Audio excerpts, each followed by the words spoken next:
Chapter 2. Here is James Henry Trotter after he had been living with his aunts for 3 whole years, which is when this story really begins. For now, there came a morning when something rather peculiar happened to him, and this thing, which, as I say, was only rather peculiar, soon caused a second thing to happen that was very peculiar. And then the very peculiar thing, in its own turn, caused a really fantastically peculiar thing to occur. It all started on a blazing hot day in the middle of summer. Aunt Sponge, Aunt Spiker, and James were all out in the garden. James had been put to work as usual.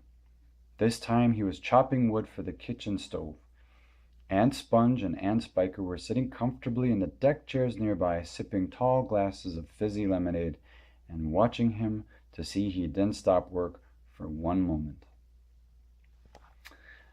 Aunt Sponge was enormously fat and very short. She had small piggy eyes and a sunken mouth and one of those white flabby faces that looked exactly as though it had been boiled. She was like a great white soggy over-boiled cabbage.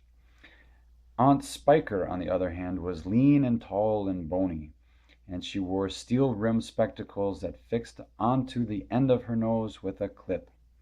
She had a screeching voice and long, wet, narrow lips, and whenever she got angry or excited, little flecks of spit would come shooting out of her mouth as she talked. And there they sat, these two ghastly hags, sipping their drinks and every now and again screaming at James to chop faster and faster. They also talked about themselves, each one saying how beautiful she thought she was.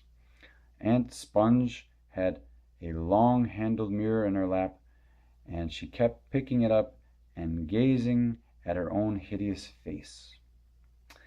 "I look and smell," Aunt Sponge declared, "as lovely as a rose.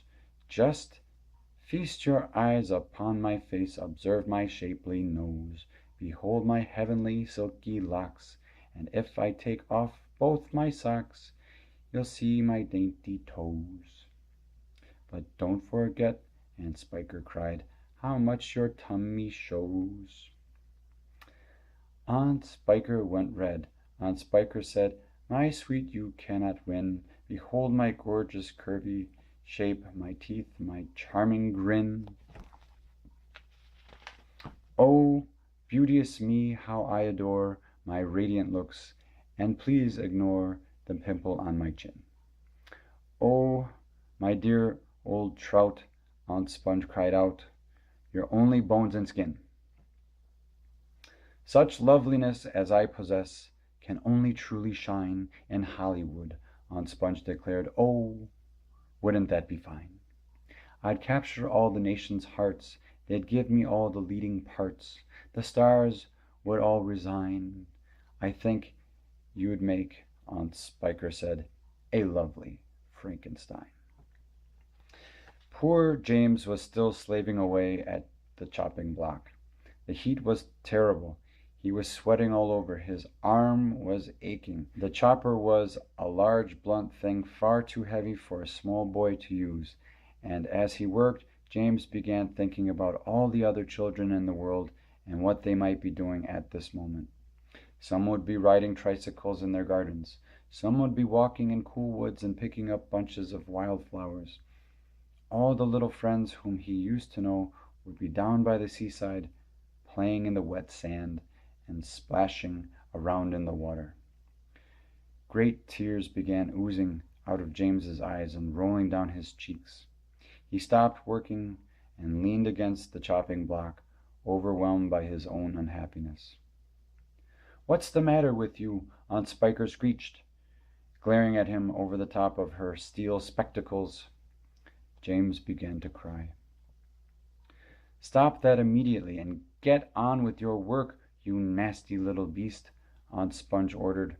"Oh, Aunt Sponge," James cried out, "and Auntie Spiker, couldn't we all please, just for once, go down to the seaside on the bus?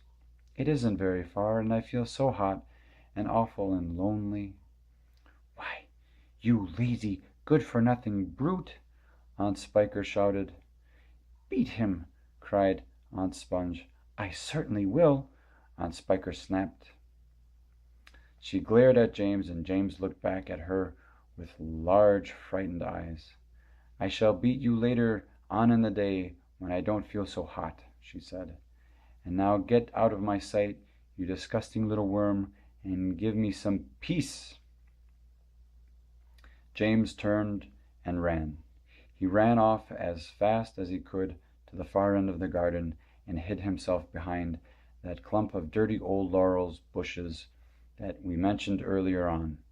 Then he covered his face with his hands and began to cry and cry.